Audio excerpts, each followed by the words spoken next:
Hello, everyone. I want to share with you once again about the Proverbs 31 woman. Today, we're going to talk about protecting the throne, and you want to do so by guarding your strength and guarding your legacy. We're going to jump right in with Proverbs chapter 31, verse 3. And it says, "Give not thy strength unto women, nor thy ways to that which destroyeth kings." Can I just say that sometimes we don't know the power of our strength, and our strength is a sacred resource. And this scripture in particular has been misunderstood, it's been misquoted, and mishandled for generations. So I want you to read it carefully or consider it carefully, not defensively, not emotionally, but wisely. This scripture is not an indictment of women, first of all. It is a warning about misplaced strength. King Lemuel's mother is not cautioning him against femininity. She is cautioning him against anything that siphons his power, takes away his focus, any discipline and discernment. So, in ancient times, kings were destroyed not by the lack of power, but by their misdirected power. Can I just say that that still happens today? When you think about, let's use the workplace, for example, or maybe even our homes, I think that that might be a little bit closer.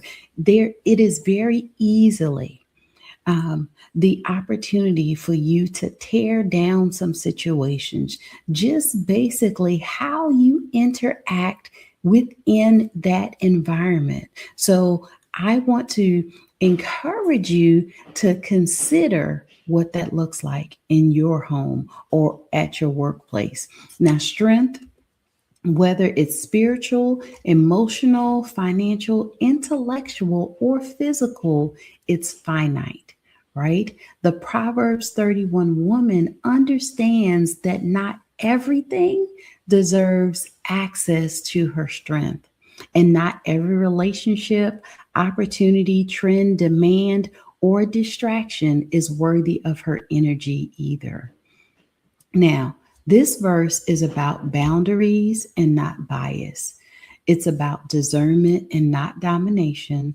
It's also about preserving destiny and not policing gender. So, a kingdom principle for high achieving women is this: modern queens lose strength in subtle ways, over giving without replenishment, over committing without discernment, over explaining where silence will suffice, overworking while under resting, and overperforming for approval instead of purpose. The Proverbs 31 woman understands something crucial. You can be virtuous and still be drained if you don't protect your strength. The Proverbs 31 woman also does not confuse access with entitlement or confuse availability with assignment or confuse love with depletion. So, strength is sacred because strength fuels your leadership. When strength leaks, clarity follows. Where clarity fades, judgment weakens. And when judgment weakens, legacies collapse.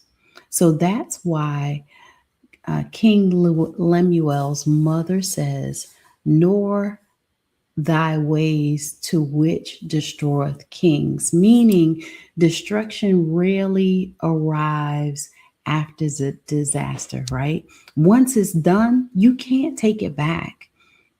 But it arrives as distraction disguised as opportunity. Don't allow yourself to be put into a place where you are tearing down things, right? You can very easily do that when we have misplaced anger or we have misplaced misunderstandings. It is up to us to make sure that our discernment is operating at peak performance in said situations so that you know how to handle it properly. And in our modern day relevance to all of this, queens must guard their energy. Today's destroyers of kings may not be palace temptations, right? But they are just as dangerous. Those toxic partnerships, those ego driven ambitions, comparison culture, we're good at that. Chronic people pleasing, financial decisions made from insecurity. We got to have this, that, or the other thing to fit in, or relationships that drain vision instead of fueling purpose. A modern Proverbs 31 woman understands this. Not everything that feels good is good for the throne, as well as evaluate access carefully.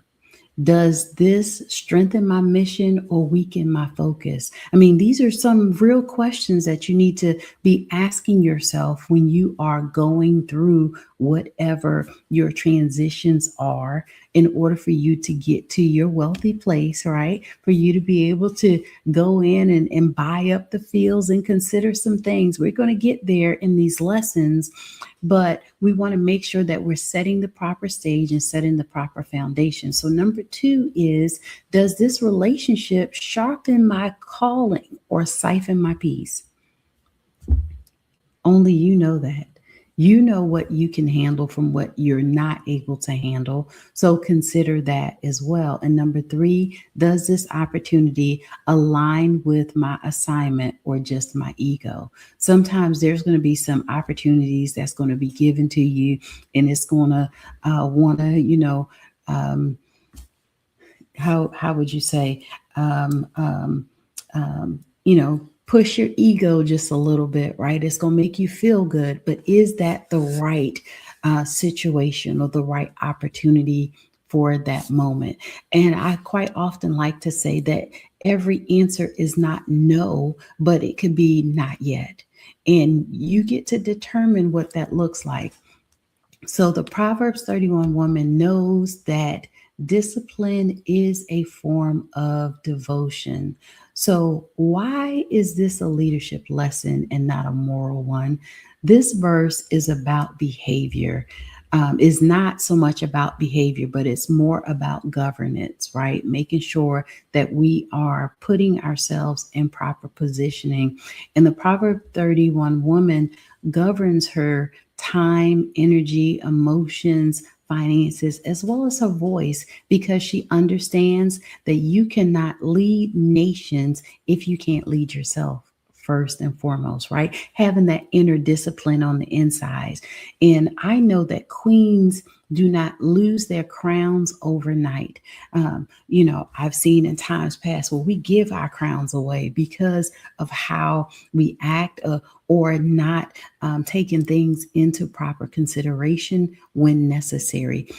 But queens have the ability to lose their crowns also slowly by giving strength to places that never deserved it. Now, if you've done that in the past and you've made the proper adjustments, can I just say, good for you, right? Go ahead, pat yourself on the back and know that you're making strides and you're making a difference. And I will say that if you're still in a situation, how they call them these days, situationships, right? Where there needs to be some refinement, then can I just say, make the necessary decisions to go ahead and stop further digging a hole in the situation, potentially making things worse. So, our daily actionable takeaway is this on today: take the inventory today.